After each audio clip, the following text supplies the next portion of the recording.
اللہ کے نام سے شروع جو بڑا مہربان نہایت رحم والا ہے۔ حضرت ابو امامہ رضی اللہ تعالیٰ عنہ کہتے ہیں کہ رسول اللہ صلی اللہ علیہ وآلہ وسلم نے فرمایا، کوئی قوم ہدایت پر رہنے کے بعد گمراہ اس وقت ہوئی جب وہ جدال یعنی بحث اور جھگڑے میں مبتلا ہوئی۔ پھر آپ صلی اللہ علیہ وآلہ وسلم نے اس آیت کی تلاوت کی۔ ترجمہ: بلکہ وہ جھگڑالو لوگ ہیں۔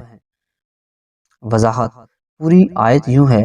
ترجمہ: اور جب عیسیٰ ابن مریم کی مثال بیان کی گئی تو آپ کی قوم اس پر خوشی سے چیخنے چلانے لگی ہے اور کہتی ہے، کیا ہمارے معبود بہتر ہیں یا وہ؟ ان کا آپ سے یہ کہنا محض جھگڑے کی غرض سے ہے، بلکہ وہ لوگ جھگڑالو ہی ہیں۔ حضرت حذیفہ رضی اللہ تعالیٰ عنہ کہتے ہیں کہ رسول اللہ صلی اللہ علیہ وآلہ وسلم نے فرمایا، اللہ کسی بدعتی کا روزہ، نماز، صدقہ و زکوٰۃ، حج، عمرہ، جہاد، نفل و فرض کچھ بھی قبول نہیں کرتا۔ وہ اسلام سے اسی طرح نکل جاتا ہے جس طرح گوندے ہوئے آٹے سے بال نکل جاتا ہے۔